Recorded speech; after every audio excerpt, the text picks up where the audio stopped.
আমি জানি না, আউট অফ নোওয়্যার আমার মনে হয়েছিল যে আমি একটু উঠে বসে সবাইকে কিছু কথা বলতে বলতে যাই, কারণ আমি তো বাঁচবো না।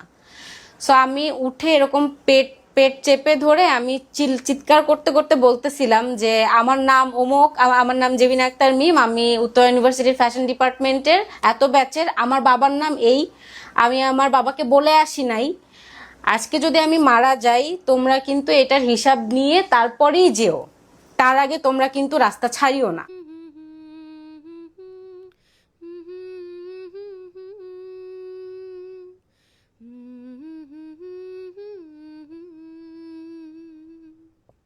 আমি এখানে হচ্ছে হোস্টেলে থাকি। তো আমার সাথে আমার রুমমেটস আছে, আমরা তো দেখতেছিলাম যে একদম জুলাইয়ের শুরু থেকেই এই আন্দোলনটা চলমান ছিল। তারপরে আমরা জাস্ট দেখতেছিলাম এবং ওইভাবে অনলাইনে হয়তো বা যেগুলা দেখছিলাম ওগুলো শেয়ার করা বা ওখানে রেসপন্স করা, এইটুকুতে আমরা সীমাবদ্ধ ছিলাম। লেটার অন 17 তারিখে যখন খুব সবাই আর কি বেসরকারি বিশ্ববিদ্যালয়ের সবাই যখন রাস্তায় নেমে যায় ঢাকা বিশ্ববিদ্যালয়ের সাথে একাত্মতা প্রকাশ করে আন্দোলনের সাথে, তখন হচ্ছে 17 তারিখে আমি হোস্টেলে ছিলাম। আমার বেস্ট ফ্রেন্ড অ্যাঞ্জেলিকা চৌধুরী আমার সাথেই পড়াশোনা করেছে আমাদের উত্তর ইউনিভার্সিটির ফ্যাশন ডিজাইন ডিপার্টমেন্ট থেকে।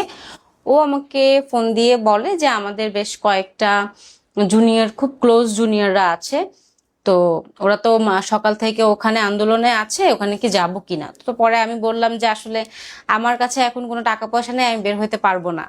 দেন ও বললো যে তুমি আসো, আমি তোমাকে রিক্সা ভাড়া দিয়েছি। যাই হোক, তো এইভাবে করে যাওয়া হলো। যাওয়ার পরে দেন ও বেসিক্যালি সবাইকে খাওয়া দাওয়া করালো, আমি সাথে ছিলাম। এভাবে করে আমরা ওই দিন ওদেরকে দুপুরে লাঞ্চ করিয়ে চলে আসলাম। আমাদের যে পর্যন্ত দায়িত্ব ছিল অ্যাজ এ সিনিয়র বা আমরা আমাদের ক্লোজ যারা আছে তাদেরকে যেহেতু আমরা ওইটুকুন ভালোবাসি, ওদের প্রতি আমরা যা করতে পারতাম ওইটুকুনি। আসলে সত্যি বলতে যারা আমরা বেসরকারি বিশ্ববিদ্যালয় থেকে পড়াশোনা করে যাই, আমাদের কিন্তু সরকারি চাকরির ক্ষেত্রে ঝোঁকটা একটু কমই থাকে। পাশাপাশি ওইখানের যেই ক্রাইটেরিয়া থাকে ওদের, ওইটা হয়তো আমরা ওইভাবে ফুলফিল করতে পারি না, বা ম্যাক্সিমাম ক্ষেত্রে যেটা হয় যে আমাদের মেইন টার্গেট থাকে আমরা মাস্টার্সের জন্য বিদেশ চলে যাব অথবা আমরা বিদেশেই সেটেল হয়ে যাব।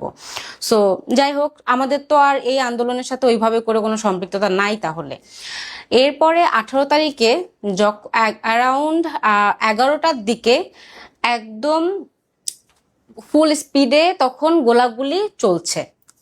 ইন্টারনেট শাটডাউন করে দিয়ে গোলাগুলি হচ্ছে। যেহেতু ইন্টারনেট নাই, আমরা কারো কোনো খোঁজ পাচ্ছি না। আমি বরাবরের মতো হোস্টেলেই ছিলাম। আমার কাছে আমার আরেকটা জুনিয়রের ফোন আসে, যে হচ্ছে আমাদেরই ডিপার্টমেন্টের ফারহা। ও কল করে আমাকে, আমার আরো কিছু অন্যান্য ডিপার্টমেন্টের আরো কিছু ছোট ভাই জুনিয়ররা সিনিয়ররা আছে, তো তখন ও আমাকে বলে যে তোমার কি ভাইয়াদের সাথে কোনো কথা হয়েছে? আমি তো যোগাযোগ করতে পারছি না। তখন আমি বললাম যে না। তখন ও আমাকে জানালো যে ভাইয়ারা সবাই একসাথে আছে এবং পূর্ব থানার সামনে অনেক বেশি গোলাগুলি হচ্ছে। এটা শোনার পরে আমিও একটু ঘাবড়াইয়া গেছি, এবং আমার বাহিরে ওই দিন যাওয়ার মেইন ব্যাপার যেটা ছিল, যে থাকে না যে অনেকে ভাবতে পারে যে হ্যাঁ তুমি ওখানে যে কি এমন করে ফেলতে পারতা, তুমি কি বুলেট প্রুফ নাকি, কথার কথা, বা তোমার কি ক্ষমতা। আমার মেইন যে টার্গেটটা ছিল যে অ্যাটলিস্ট আপনার খারাপ সময়ে যদি আপনার পরিচিত কেউ আপনার সাথে থাকে, ওইটুকুন সাহস আপনি কিন্তু পাবেন ওখানে দাঁড়ায় থাকার মতো। বের হয়ে যাই, এবং আমি 11 নম্বর সেক্টরে থাকতাম। 11 নম্বর সেক্টর থেকে 6 নম্বর সেক্টরে আমার যেতে হবে। ওইখানে আমি 3 জায়গায় 3বার পুলিশের ধাওয়া খাই। গোলাগুলি তো একদম সামনে, রিক্সা নিয়ে যখন গিয়েছি একদম সামনে গোলাগুলি হচ্ছে। আমরা রিক্সা থেকে নেমে তারপর পায়ে হেঁটে 6 নম্বর পর্যন্ত যাই। যাওয়ার পরে আবার আমার ফ্রেন্ডের সাথে দেখা হয়, অ্যাঞ্জেলিকা, এবং আমাদের ফ্যাশন ডিপার্টমেন্টের মুমিত থাকে, ফ্যাশন ডিপার্টমেন্টের সাদিয়া থাকে, ট্রিপলি ডিপার্টমেন্টের জিসা, পাশের বিজিএম ইউনিভার্সিটির ফারজানা, এরকম আরো বেশ কয়েকজন মিলে আমরা একসাথে হই। হওয়ার পরে যখন আমরা দেখি যে আমরা ছিলাম হচ্ছে আপনার একদম রাজুক স্কুলের গেটে, তো আর পূর্ব থানার ওই সাইডটা থেকে, মানে আসান ওই পাশে যে একটা স্কুল আছে, ওই স্কুলের ওই পাশ থেকে মেইনলি গোলাগুলিটা হচ্ছিল, বা ওখানে পুলিশ ছিল গাড়ি সহ।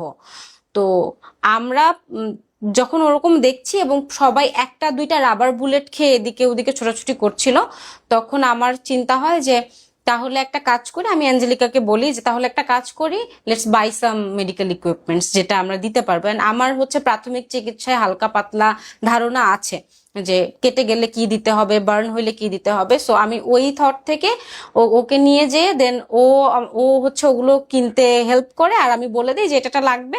দেন আমরা একটা সেট কিনি, আরেকটা সেট হচ্ছে পাশের একজন দাঁড়ায় থাকে অপরিচিত, সে যখন জানতে পারে যে এগুলো আমরা আন্দোলনের জন্য কিনছি, উনি আমাদেরকে হেল্প করে যে ঠিক আছে আর এক সেট দিয়ে দেন, ও নিয়ে নেবে। সো ওই মোমেন্টটা ছিল আমার জন্য আরেকটা কিকিং পয়েন্ট, যেখানে আমার মনে হয়েছে যে একটা অপরিচিত মানুষ যার কোনো দরকার নাই, যে বেসিক্যালি ওইখানে একটা অফিস ছিল সেখানে চাকরি করে, সে যদি যার যার জায়গা থেকে যেভাবে পারছে আগায় আসতেছে, তাইলে আমারও একটা দায়বদ্ধতা থাকেই যায়।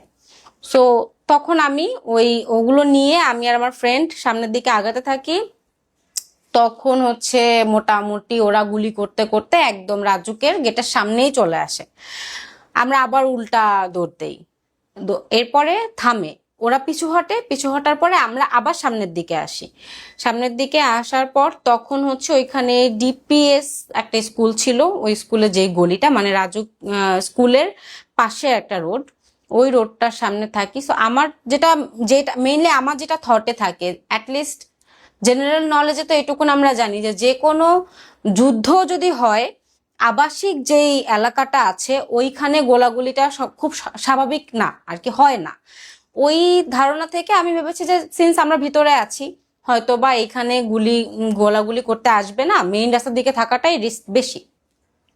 বলে রাখা ভালো, আমার হচ্ছে ভিড়ে একটু ফোবিয়া আছে, আমি মানুষের ভিড়, এই জন্য আমি এ যাবৎকালে আমার জীবনে কখনো কোনো কনসার্ট অ্যাটেন্ড করিনি বা কোনো অনেক মানুষের সমাগম যেখানে হয় ওখানে আমি যাই না।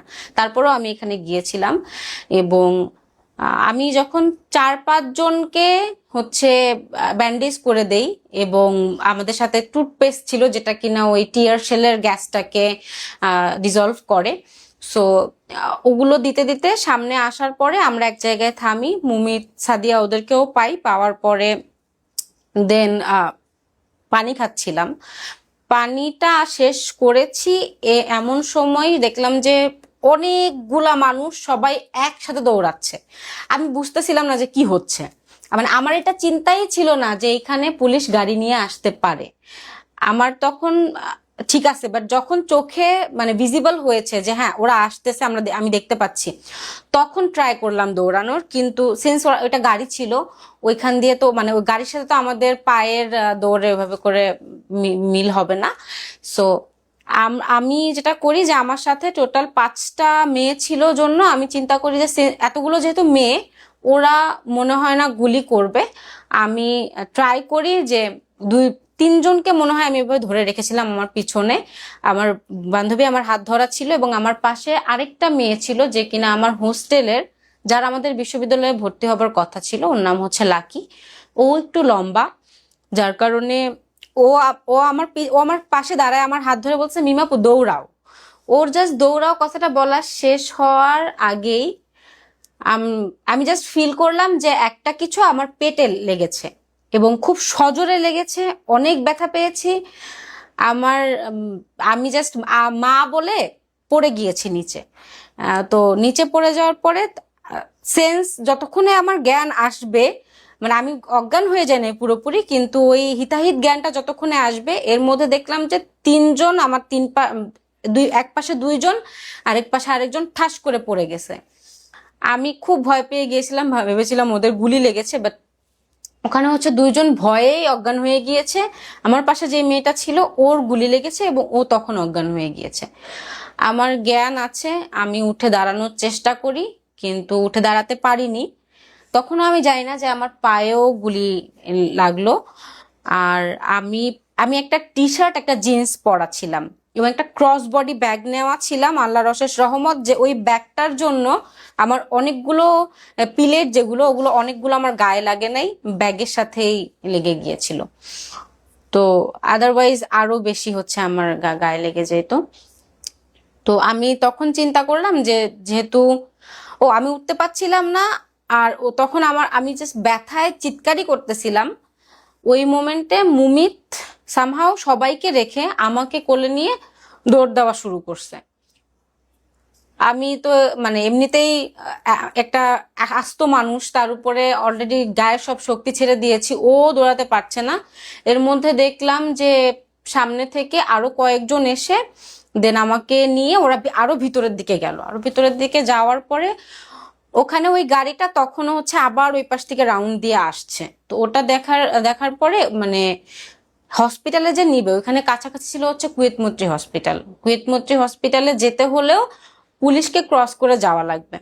তো ওরা যেটা করলো যে বিভিন্ন বাসার গেটে নক করা শুরু করলো, যে কেউ যদি গেটটা খুলতো। তো 3-4টা বাড়ির নক করার পরে একটা বাড়ির গেট ওরা খোলার পরে আমরা গ্যারেজের মধ্যে আমাকে নিয়ে শোয়ায় দেয়। আমি তখন আমার সব থেকে বেশি টেনশন ছিল যে আর কারো কিছু হয়েছে কিনা। মুমিতা আমাকে অ্যাসিওর করলো কারো কিছু হয় নাই। লাকি যে গুলিবিদ্ধ এটা আমি জানতাম না। ও ছিল আমার সব থেকে বড় দায়বদ্ধতা ওইখানে, যেহেতু ও আমার সাথে বের হয়েছিল। আমি ওকে নিয়ে বেশি চিন্তিত ছিলাম। এবং আমি গ্যারেজে যাওয়ার পরে যখন আমি আমার টি শার্টটা একটু তোলার পরে দেখলাম যে আমার আমার জীবনে আমি এরকম দেখিনি আমার সাথে হওয়া কখনো। আমি ব্যক্তিগতভাবে জীবনে অনেক কিছু সহ্য করে আসছি, বাট কখনো নিজে সেলফ হার্মিং এর যে থট থাকে ওইটা আমার কখনো হয় নাই। আমি প্রচন্ড রকম ভয় পাই নিজের ক্ষতি করা বা আমার গায়ে কিছু হবে এই জিনিসটাকে। তো সেখানে আমি দেখলাম যে আমার সম্পূর্ণ পেটের মধ্যে একদম ছিদ্র ছিদ্র ছিদ্র ছিদ্র হয়ে আছে। অতগুলা দেখে আমি ধারণাই করে নিয়েছিলাম যে আমি হয়তো আর বাঁচবো না। তারপর যখন পা না নড়াতে গেলাম, দেখলাম পা নড়াতে পারছি না ব্যথায়। তখন বুঝলাম যে পায়েও লেগেছে। তারপরে দেখলাম যে হ্যাঁ, আমার পায়েও লেগেছে। দেন ওরা দুইজন এদিকে আবার বাহিরে মুমিত আরো বেশ কয়েকজন মানুষ মিলে বাকি যারা ছিল ওদেরকে এবং লাকি, যেহেতু আমি আর লাকি ওইখানে দুইজনই গুলিবিদ্ধ হয়েছি, তো লাকিকে ওরা হসপিটালে নিয়ে গিয়েছে সরাসরি। আর আমার ফ্রেন্ডরা এর মধ্যে আসার পর আমি আমার বান্ধবী যে ছিল ওকে বললাম যে আমার পায়েও লেগেছে, কিছু হবে না। আমি মানে ও বেশি ঘাবড়ায়া ছিল, ও কান্না করতেছিল। ওর কান্না দেখে আমি মানে নিতে পারতেছিলাম না। আমার নিজের জন্য একটু কষ্ট লাগে নাই, বাট যে মোমেন্টে ও কান্না করছে ওই টাইমটাতে আমি আসলে নিতে পারি নাই যে ও অনেক শক্ত। এত শক্ত একটা মানুষ যখন আমার জন্য এভাবে হাউমাউ করে কাঁদতেছে, ওইটা আমি কোনোভাবেই নিতে পারিনি। দেন অ্যাঞ্জেলিকা যখন আমার কাছে আসে, আমি ওকে বলি যে আমার কিছু হয়নি, ফাইন। তারপরে sorry sir, tissue tissue tissue এরপরে মুমিত একটা আমাকে আবার নিতে আসে ওখান থেকে। ও ইন বিটুইন যেটা হয় যে সিন্স আমি একটা জিন্সের প্যান্ট পরেছিলাম, তো ওখান থেকে ওই ফ্ল্যাটের একটা আন্টি নেমে উনি যখন এই অবস্থা দেখে, উনি চেষ্টা করে যে ওনার ওই বিল্ডিং এ অন্য কোনো ডাক্তার আছে কিনা। মানে আমি ছোট ছোট কাহিনীগুলো এই জন্যই বলছি কারণ আমার মনে হয় কি যে আমরা যারা আহত হয়েছি আমাদের থেকেও কয়েক গুণ অবদান তাদের, যারা সবসময় ফিল্ডে ছিল, বিভিন্নভাবে হেল্প করেছে। কারণ আমি একবার আহত হয়ে তো আমি টানা 1 মাস বিছানায় পড়েই ছিলাম, তারপর আমার আর ওইভাবে কোনো পার্টিসিপেশন ছিল না। বাট যারা একদম শুরু থেকে 5 আগস্ট পর্যন্ত ছিল ওদের তো পার্টিসিপেশনটা অতটাই, ওর থেকেও বেশি। সো ওই আন্টিটা আসার পরে উনি আমাকে চেঞ্জ করিয়ে, আশেপাশে ওরকম কিছু ছিল না, বাট উনি আমাকে চেঞ্জ করায় দেয়, আমার প্যান্টটা চেঞ্জ করায় আরেকটা প্যান্ট পরায় দেয়। সো তারপরে এই মুমিত এসে আমাকে আবার ওখান থেকে হসপিটালে নিয়ে যাওয়ার জন্য আসে। তখন ল ডিপার্টমেন্টের আরেকটা ভাইয়া আছে, সাগর ভাইয়া, উনি আর মুমিত ওরা দুইজন আমাকে, আমি রিক্সায় বসতে পারবো না, ওরা দুইজন রিক্সায় বসে দেন আমাকে এভাবে ধরে। তো ওই মোমেন্টে যখন ওরা আমাকে নিয়ে যাচ্ছিল, আমি জানি না আউট অফ নো ওয়্যার আমার মনে হয়েছিল যে আমি একটু উঠে বসে সবাইকে কিছু কথা বলতে বলতে যাই, কারণ আমি তো বাঁচবো না। সো আমি উঠে এরকম পেট পেট চেপে ধরে আমি চিৎকার করতে করতে বলতেছিলাম যে আমার নাম অমুক, আমার নাম জেবিনা আক্তার মিম, আমি উত্তর ইউনিভার্সিটির ফ্যাশন ডিপার্টমেন্টের এত ব্যাচের, আমার বাবার নাম এই, আমি আমার বাবাকে বলে আসি নাই, আজকে যদি আমি মারা যাই তোমরা কিন্তু এটার হিসাব নিয়ে তারপরেই যেও, তার আগে তোমরা কিন্তু রাস্তা ছাড়িও না। তা আমি জানি না আমি কিভাবে এটা বলতে বলতে গেলাম, বাট আমি এটা বলতে বলতে যাওয়ার পরে কুয়েত মন্ত্রীতে যখন আমি ঢোকার সময় আমি দেখলাম যে একসাথে সিরিয়ালে 5টা লাশ, মানে একদম ওরা লাশ বারান্দায় শোয়ানো, কারো একদম বুক থেকে মাথা পর্যন্ত ঝাঁঝরা হয়ে আছে। যখন আমাকে ইমার্জেন্সিতে নিচ্ছে তখন আমি আবার ওখানে পেয়েছিলাম আমার সিএসসি ডিপার্টমেন্টের নাসিমকে। ও আমার খুব ডিয়ারেস্ট ছোট ভাই বড় ভাই সব ওরা আমার। তো আমি নাসিমকে পেয়ে আমি আমি তো কার কার কে নিয়ে যাচ্ছিল আমার খেয়াল নাই, বাট আমি নাসিমকে পেয়ে ওর গেঞ্জিটা ধরি। ও যখন আমাকে দেখে, ও কারণ ও আগের দিন রাতে আমাকে বলেছিল যে মিমি আপু আপনি বের হবেন না, কালকের অবস্থা খুবই ভয়াবহ হবে, আপনার কাছে রিকোয়েস্ট কালকে দয়া করে আপনি বের হবেন না। বাট ওর কথা না শুনে আমি বের হয়েছিলাম। তো ও মানে খুবই চিন্তিত হয়ে পড়ে ওই মোমেন্টেও। কুয়েত মসজিদে নর্মালি একটা ব্যান্ডেড করা থাকে, জাস্ট বায়োডিন দিয়ে আর একটা তুলা দিয়ে ব্যান্ডেজ করে রাখে, একটা শক্ত ব্যান্ডেজ যাতে ব্লিডিংটা না হয়, এই জন্য ওইটা করে আমাদেরকে পাঠানো হয় উপরে একটা অবজারভেশন রুমে। তো ওই রুমে যখন আমি হুট করে অনেক চিল্লাচিল্লি শুনতেছি বাহিরে, আমার আশেপাশে কেউ ছিল না, চিল্লাচিল্লি শুনে আমি বুঝতেছি না কি হচ্ছে। এর মধ্যে দেখলাম দুইজন ঢুকলো, দৌড়ায় দুইজন ঢুকলো। কি হয়েছে, নিচে পর্যন্ত পুলিশ চলে আসছে এবং পুলিশ এসে ওখানে খুঁজতেছে যে এখানে কি আহত কেউ আছে কিনা। তখন যেটা হলো, আমি যেহেতু একটা বেডে শুয়েছিলাম, ওইটা একটা নর্মাল ওয়ার্ড ছিল এবং মানে মহিলা ওয়ার্ড ছিল, আদার্স নর্মাল পেশেন্টরা ছিল আশেপাশে। ওইখানের একটা পেশেন্টের মধ্যে থেকে একজন বয়স্ক মহিলা, সে এসে একটা কাঁথা নিয়ে এসে আমাকে পুরো কাভার করে দিয়ে, মানে আমার মাথা পর্যন্ত কাভার করে দিয়ে বলতেছে তুমি ঘুমায়া থাকো, আমি এখানে বসছি, যদি পুলিশ আসে আমি বলবো আমার নাতি অসুস্থ ঘুমাচ্ছে। তো এই যে ছোট ছোট অনেক কিছু পেয়েছি আমি এই জার্নিতে।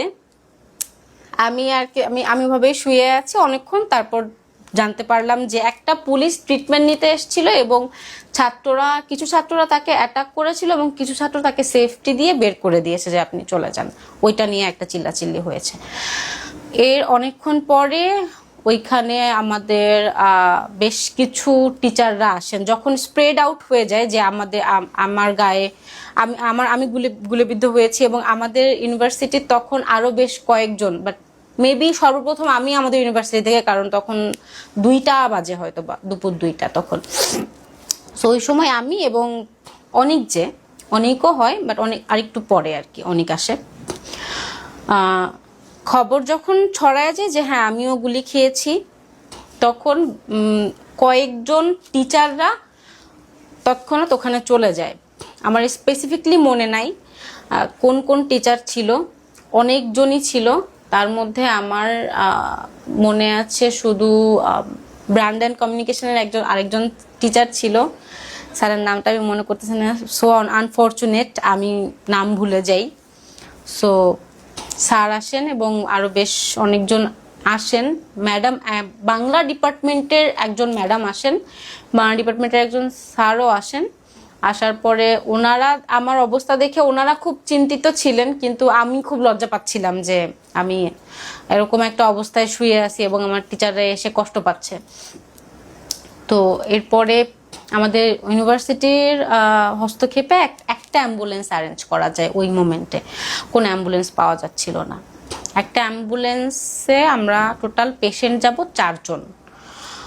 আমি সেটা জানতাম না। আমি ফার্স্টে অ্যাম্বুলেন্সে আমাকে নেওয়া হয় জন্য আমি উঠে আমি অ্যাম্বুলেন্সে শুই। বাট যখন লাকিকে নিয়ে আসা হয় আমার সাথে মেয়েটাকে, লাকির অবস্থা আরো বেশি। আমার টোটাল 64 স্প্লিন্টার লেগেছিল আর লাকির 150+ স্প্লিন্টার লেগেছিল। তো এছাড়াও ও খুব নরম, মানে ওর একদমই শক্ত মানুষ না। তো ও যখন অনেক মানে কান্নাকাটি করছে, তখন ওটা দেখে আমি ভাবলাম যে না আসলে এখানে আমি না শুয়ে ওকে দেই। তো আমি অনেক কষ্ট করে উঠে পাশে যে মানে শোয়ার পাশে যে একটা সিট থাকে অ্যাটেন্ডেন্সের বসার, ওখানে বসলাম। ওখানে কোনো রকমে বসে দেন আমরা কুয়েত মসজিদ থেকে শিনশিন জাপান হসপিটালে আমাদেরকে আনা হইলো। বাট ওই জার্নিটাও ছিল অনেকটা সিনেমেটিক, মানে এক পাশে পুলিশ, সামনে ছাত্রলীগের ওরা। সো পুরা জার্নিটা হচ্ছে যেভাবে মানুষ অ্যাকশন ফিল্মে আমরা যেরকম দেখি ওই রকম ভাবে, এবং রাস্তায় বড় বড় পাথর রাখা ছিল। তো আমার মনে আছে যে আমাদেরই বিশ্ববিদ্যালয়ের কোনো একজন ছিল, সে কোনো টিচার বা হয়তো বা প্রশাসনিক কোনো ইস্যু থাকতে পারে, সে অ্যাম্বুলেন্সে একদম সামনের সিটে বসা ছিল বা হয়তো কোথাও একটা বসা ছিল, সে বারবার নেমে ওই বড় ইটগুলাকে সরায়া পাথরগুলাকে সরিয়ে দেন তারপর অ্যাম্বুলেন্সটা আগাচ্ছিল। এভাবে করে যাওয়ার পরে শিনচিন জাপানের সামনে আমাদের অনেক স্টুডেন্ট ছিল আমাদের বিশ্ববিদ্যালয়ে। তো যখন আমাকে নামানো হয় তখন ওরা সবাই আরো ভয় পেয়ে যায়। তো নামানোর পরে আমাকে আমাকে নিয়ে যে একটা অবজারভেশন রুমে রাখা হয়। তখনও সিদ্ধান্ত হচ্ছে না যে কি হবে না কি করা যায় বা কি করা যায় না, কেননা তখন সরকারের ওখান থেকে হচ্ছে একটা ডিক্লারেশন ছিল যে কোনো ইনজুর্ড কোনো স্টুডেন্টকে যেন ট্রিটমেন্ট না দেওয়া হয়, বা স্টুডেন্ট অর এনি হিউম্যান কাউকে যেন ট্রিটমেন্ট না দেওয়া হয় যেই ইনজুর্ড হোক না কেন। সো শিনচিন জাপানে আমাকে মোটামুটি 7 ঘন্টা মতো অবজারভেশনে রাখা হয়। ওই 7 ঘন্টায় যদি আপনি আমাকে জিজ্ঞাসা করেন যে আমার মাথার মধ্যে কি চলছিল, আমার মাথার মধ্যে একটা জিনিসই চলছিল যে আমি আর বাঁচবো না। I was ready to go and আমি বারবার হচ্ছে তবা করছিলাম, আমি সূরা পড়ছিলাম যেন আল্লাহ আমাকে মাফ করে, যেন আমি ভালোভাবে যেতে পারি। এগুলো করতে করতে আমার সত্যি বলতে অনেকে থাকে যে ভাবে না যে আমার পরিবারের কি হবে বা আমার কার কি হবে। আমার মাথায় একটাবারের জন্য এই ধরনের কোনো চিন্তা আসে নাই যে আমার পরে কার কি হবে। আমার মনে হয়েছে যে ইটস মাই টাইম, এখন আমার চলে যেতে হবে। So I am ready, get ready for it just. So আমি যেহেতু প্রস্তুত ছিলাম যে আমি চলেই যাব, ওই মোমেন্টে আমার আর অন্য কোনো থট আসে নাই মাথায়, পরিবারের কি হবে বা বাকি যারা আছে তাদের কি হবে, পৃথিবীর কি হবে, এরকম কোনো চিন্তা আমার মস্তিষ্কে তখন ছিল না। যাই হোক, এরপরে অনেকক্ষণ ওখানে শুয়েছিলাম এবং আমার কাছে তো কিছু নাই, ফোন নাই, আমি বাইরে যেতে পারবো না, আমি জানতেও পারছি না যে বাহিরে কি হচ্ছে বা ভিতরে কি সামনে কি হবে, এটাও আমি জানতাম না।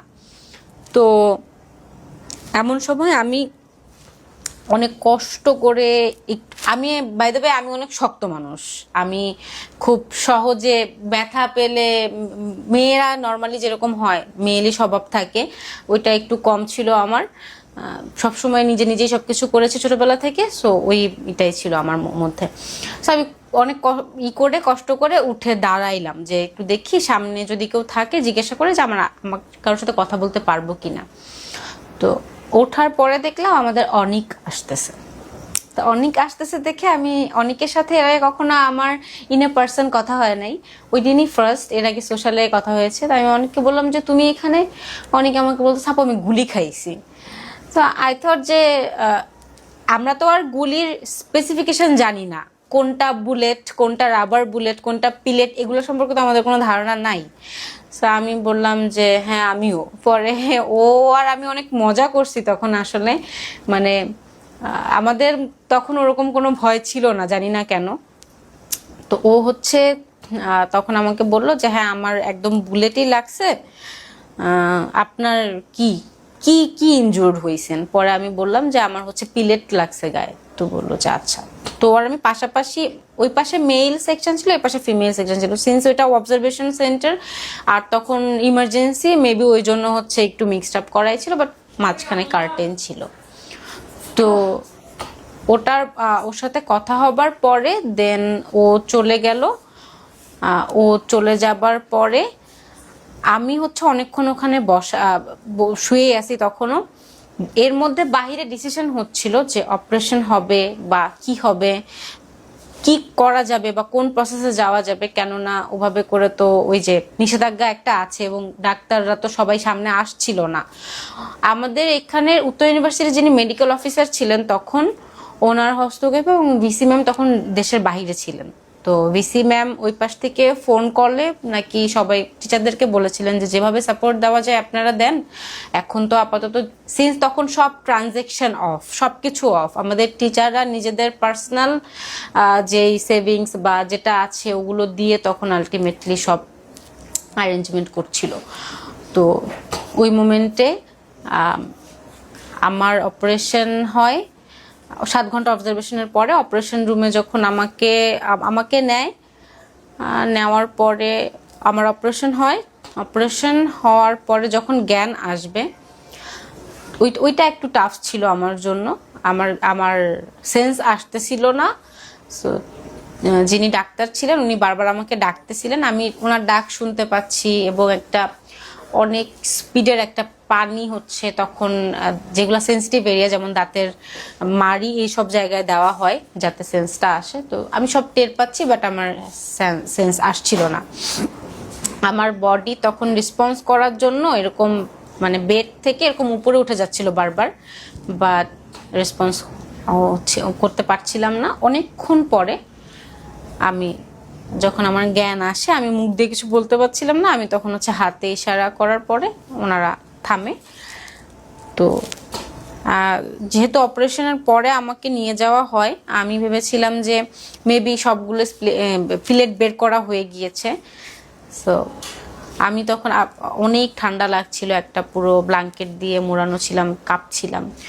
তখন ডাক্তার এসে আমাকে কাছে এসে জিজ্ঞাসা করে যে আর ইউ ফিলিং ওয়েল। তখন আমি শুধু একটা কথাই বলেছি, doctor you did a great job. আমি ওনাকে এটা বলেছিলাম, উনি হাসছিল। এবং এরপরে যখন ওনার সাথে আমি দেখা করতে গেছি, উনি বলতেছে যে আমার জীবনে আমি এরকম মেয়ে দেখি নাই যে একা একা মানে পিলেট খাওয়ার পরে একা একা হেঁটে বেডে উঠছে, দেন সে আবার আমাকে অপারেশন পরে বলতেছে you did a great job. তো এইটার আমার অপারেশনের পরে যখন আমাকে আবার শিফট করা হয় অন্য রুমে, ওখানে অ্যারাউন্ড 1টা নাগাদ মেবি আমাকে ওখানে শিফট করা হয়। অলরেডি আমার ঘুমের জন্য কিছু ইনজেক্ট করা ছিল, মেডিসিনস, আরও অনেকগুলো স্যালাইন এখানে ওখানে দেওয়া ছিল। বাট আমার চিন্তা ছিল লাকিকে নিয়ে, ওর কি অবস্থা তখনও বলতে পারছিলাম না। আমার অনেক ঘুম আসছিল, কিন্তু নিজেকে জায়গায় জায়গায় রাখতেছিলাম লাকির জন্য, ওর কি অবস্থা। যখনই একটা নার্স আসতেছিল, আমি জিজ্ঞাসা করতেছিলাম যে আমার সাথে যে মেয়েটা ছিল ওর কি অবস্থা। সবাই বলছিল যে অপারেশন থিয়েটার, অপারেশন থিয়েটার, এরকম। আমি ওয়েট করতে করতে তখন বেজে গেছে 5টা, মানে ফজরের আজান যখন দিয়ে ফেলছে তখন আমি আশা ছেড়ে দিছি। আমি ভাবছি লাকি মনে হয় নাই, ওরা আমাকে বলবে না, এই জন্য আমাকে বলতেছে অপারেশন থিয়েটারে আছে। আমি ধরেই নিয়েছিলাম লাকি নাই, এবং আমি কিভাবে জবাব দিব, আমি বেঁচে গেলাম ও বাঁচলো না, এটা নিয়ে আমার অনেক মানে নিজের সাথে নিজে ভিতরে ভিতরে অনেক ভাবতে লড়াই করতেছিলাম। এর মধ্যে যখন লাকি মানে ইট সাউন্ডস ফানি, বাট ও ব্যথা ব্যথা পাইলে একটু সাউন্ড করে, উ গাইগুই করবেই ও। তো ওর যখন ওকে ঢুকাচ্ছে, ও সেম টোনে গাইগুই করতেছে, তখন আমি আচ্ছা ঠিক আছে, বেঁচে আছে, উফ এখন আমি ঘুমাতে পারি। তো এটা চিন্তা করে আমি তখন ঘুমাইলাম। এবং সকালবেলা আমার প্যারেন্টস আসলো। আমার প্যারেন্টসদেরকে তো জানাই নাই। ইনফ্যাক্ট যখন আমি কুয়েতমুত্রিতে ছিলাম গুলিবিদ্ধ অবস্থায়, আব্বুর কল আসে, আমি বলছিলাম না আমি তো আছি, হোস্টেলেই আছি, বের হই নাই। নানুও কল করেছিল, আমি দুজনকে একই কথা বলেছি। বাট তখন আমার বাবা মা আসে। আমার বাবা মা আসার পরে ওনারা আমার সাথে, আমার বাবা মা থাকে মিরপুরে, সো ওনারা আসার, তখন তো ট্রান্সপোর্টেশনেরও ওরকম ব্যবস্থা নাই, বাট আসে, এসে দেখা করে। এবং আমাদের এখান থেকে যারা ছিল টিচাররা, ওনারা অনেক সহযোগিতা করে ওই টাইমটাতে। এবং যেটা মেনশন না করলেই না, আমাদের ডিপার্টমেন্টের একটা অ্যালুমনাই অ্যাসোসিয়েশন আছে, আমার ফ্যাশন ডিপার্টমেন্টের অ্যালুমনাই অ্যাসোসিয়েশন আছে। ওই অ্যাসোসিয়েশনটাও তখন অনেক হেল্প করে, ইদার ফিনান্সিয়ালি অর ধরেন মানে মেন্টালি, ফিজিক্যালি, সবভাবে তারা তখন আমাদেরকে সাপোর্ট দেয়। 3 দিন আমরা অপারেশনের দিন থেকে শুরু করে 3 দিন আমরা হসপিটালে থাকতে পেরেছিলাম, তারপরে আর থাকা যায় নাই। আব্বু গাড়ি নিয়ে আমাকে নিয়ে যায় বাসায়, এবং বাসায় যাওয়ার পরে যেটা হয় যে আমার তো গায়ে অলমোস্ট 35 থেকে 37টা স্টিচ ছিল, এবং স্টিচগুলো অনেক, প্রত্যেক দিন ড্রেসিং করা লাগবে। তখন তো এমনিতেই কারফিউ দিয়ে দেয়, বের হওয়া যাবে না, আবার জানতে পারলেও প্রবলেম। আমার বাসা যে বাড়িওয়ালা, উনিও সব ভাড়াটিয়াদেরকে নিষেধ করে দেয় যে আপনারা কেউ বলবেন না যে এখানে এরকম কেউ আছে। উনিও অনেক অনেক সেফটি দেয় তখন। আমি তখন আব্বুকে বলি, আমি একটা লিস্ট করে দেই। ওই যে আমি বললাম যে আমি জানতাম যে প্রাথমিক ট্রিটমেন্টের ব্যাপারে, তো আমি আব্বুকে একটা লিস্ট করে দিই যে তুমি এগুলো নিয়ে আসো। আব্বুগুলো নিয়ে আসে, এবং আমার মতো মেয়ে যে কিনা নিজের গায়ে একটা কাটা সহ্য করতে পারতো না, সে প্রত্যেক দিন 2বার করে আমার স্টিচগুলো আমি পরিষ্কার করতাম, পরিষ্কার করে আবার ব্যান্ডেজ করতাম। এবং পুরো 28 দিন আমার বেডেই ছিলাম আমি। 28 দিনের মধ্যে যেদিন কিনা 5 অগস্টে, আমি প্রশ্ন করব। হ্যাঁ হ্যাঁ শিওর শিওর। হচ্ছে আপনি তো তখন অলরেডি গুলি খেয়ে আহত, এর মধ্যে 36শে জুলাই 5ই আগস্ট চলে আসে। আপনি যখন প্রথম শুনলেন যে একটা কিছু ঘটেছে, আপনার অনুভূতিটা কি ছিল? সো 5ই আগস্টের দিনে আমি আর আমার আব্বু, আমরা দুজন, আমি সোফায় হেলান দিয়ে বসা, সিন্স আমার এখনো ব্যান্ডেজ, আব্বু আমার পাশে বসা। আব্বু বলতেছে যে নিচে বিবৃতি আসছে যে সেনা প্রধান যিনি আছে উনি জাতির উদ্দেশ্যে ভাষণ দিবে। ওইটা দেখার পরে আব্বু বলতেছিল শেখ হাসিনা নাই, চলে গেছে। আমি বললাম যে এটা তো সম্ভব না, উনি কোথায় যাবে। আমার রাজনৈতিক জ্ঞান অত বেশি নাই, আমি দেশের রাজনীতি সম্পর্কে অত বেশি জানিও না, জানার কথাও না। আমার পড়াশোনা বা আমার সেক্টরটা একটা শিল্পের মধ্যেই পড়ে। তো যারা কিনা শিল্পমনা, আপনি খেয়াল করবেন যাদেরকে আনা হয়েছে ড্র্যাগ করে রাজনীতিতে সেটা আলাদা, কিন্তু যারা কিনা শৈল্পিক ব্যাপার স্যাপারের মধ্যে থাকে ওরা কিন্তু পৃথিবীটাকে অন্যভাবে দেখে, ওরা একটু ডিলিউশনাল হয়, হুইচ ইজ ট্রু। এখানে ডিনাই করার কোনো ফ্যাক্ট নেই, অনেকে ডিনাই করতে পারে তর্কের খাতিরে, কিন্তু আমার রাজনৈতিক জ্ঞান নাই, আমি জানি না শেখ হাসিনা পালালে আমার কি হবে, থাকলে কি হবে, সেটা নিয়েও আমার কোনো চিন্তা ভাবনা তখনও ছিল না, এখনো নাই। এখনো যদি কেউ এসে আমাকে বলে যে শেখ হাসিনা আসবে তোমাকে ধরে নিয়ে যাবে, আজ like who cares, do eye care? Sheikh Hasina যদি আমাকে ধরে, তারেক রহমান যদি আমাকে ধরে, মানে কথার কথা, এইরকম যদি একটা রাষ্ট্রের প্রধান যদি আমার মতো একটা 5 ফুট মেয়ের পিছনে থাকে, সেটা তাদের ব্যর্থতা, আমার না। সিমিলারলি আমি এই কথাটা বলেছিলাম পুলিশ অফিসারটার ক্ষেত্রে, যিনি আমাকে গুলি করছে, যে আমার মতো 5 ফিট সাইজের একটা মেয়ে রাষ্ট্রের জন্য এমন কি হুমকি স্বরূপ হয়ে গেল যে ওনার আমাকে গুলি করতে হইলো আরো 5টা মেয়ের সাথে। যাই হোক, সো যখন উনি চলে গেছে আমি জানতে পেরেছি আমার কাজিন, ও ল পড়ছে, ও আমার বাসায় চলে আসে দৌড়ায়া, আপু তুমি তো জিতে গেছো, ও তো চলে গেছে। আমি তখন ওই ব্যান্ডেজ নিয়ে, আমার আম্মার একটা লাল আর সবুজ শাড়ি আছে, আমি ওই ব্যান্ডেজ নিয়ে শাড়ি পরে বের হয়ে যাই রাস্তায় বিজয় মিছিলের জন্য। আম্মু তো বের হতে দিবে না, বাট আমি বের হয়ে যাই। এবং বের হয়ে যখন আমরা আমার বাসা মিরপুর 1 নাম্বার 2 নাম্বার স্টেডিয়ামের কর্নারে যাই, তখন গোলাগুলি আবার শুরু হয়। আরো একবার আমি এই জিনিস এক্সপিরিয়েন্স করি। আমার রিক্সাকে আমার সাথে আমার কাজিন ছিল, আমার ছোট বোন ছিল, আর আমার কাজিনের ছোট ভাই ছিল, ও একদমই ছোট। তো আমরা তো এটা এক্সপেক্ট করিনি যে ওই দিনও গোলাগুলি হবে। আমি তখন রিক্সা মামাকে বলি যে মামা ভিতরে ঢুকান, রিক্সা যত ভিতরে নেওয়া যায় আপনি যান। তো উনি একটা চিপা, মিরপুর তো এমনিতে একটু অনেক চিপা গলি আছে, সো একটার মধ্যে উনি নিয়ে যায়। নিয়ে যাওয়ার পরে ওইখানে আমরা কিছুক্ষণ ওয়েট করি, তখনও গোলাগুলি হচ্ছে। মানে এইটা একটু কেমন হয়ে গেল না, যে একজনের এগেনস্টে সব পুরা সাধারণ মানুষ আন্দোলন করতেছে, সে চলে গেছে, তারপরেও এগুলা চলতেছে। সো আমরা যেদিক দিয়ে বের হইতে যাই ওদিক দিয়ে গোলাগুলি। এরপরে আমরা ট্রাই করি রিক্সা নিয়ে ভিতর দিয়ে যে সনি সিনেমা হলের ওই পাশটা দিয়ে বের হইতে, ওখানেও তখন একই অবস্থা, পারিনি। ওই পাশে আমার ফুপুর বাসা আছে, আমরা ফুপুর বাসায় চলে যাই, ওখানে ওয়েট করি, সন্ধ্যা নাগাদ আমরা পরে বাসায় আসি। যদি জিজ্ঞাসা করেন যে শেখ হাসিনা পদত্যাগ করাতে বা চলে যাওয়াতে আমার অনুভূতি কি, বা ওনাকে কি আমি অপরাধী বলে মানি কিনা, বা আওয়ামী লীগকে আমি কি চোখে দেখি অ্যাজ এন জুলাই ওয়ারিয়র, আমি বলবো আমার যেহেতু তখনও কোনো রাজনৈতিক স্বার্থ ছিল না, এখনো রাজনৈতিক স্বার্থ নাই।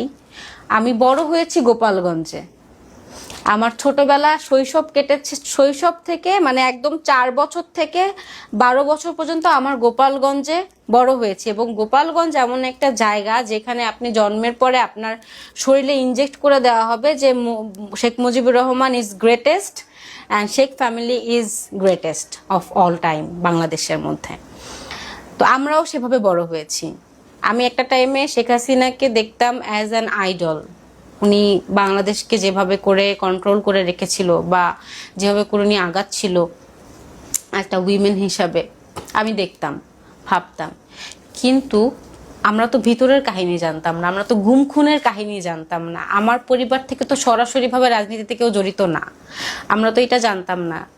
যেমন সুমন সাহেব যিনি ছিলেন বিএনপির, ওনার ওই জিনিসটা আমার এখনো অনেক কষ্ট হয় যখন আমি এটা ভাবি। এবং ব্যারিস্টার আরমানের যেই ব্যাপারগুলো আমরা দেখেছি, এগুলো যখন আমাদের সামনে এসছে, এবং এই অভ্যুত্থানের পরে আমি বেশ অনেকগুলো আমাদের রাষ্ট্র রিলেটেড বই টই পড়েছি, ইতিহাস সম্পর্কে জেনেছি।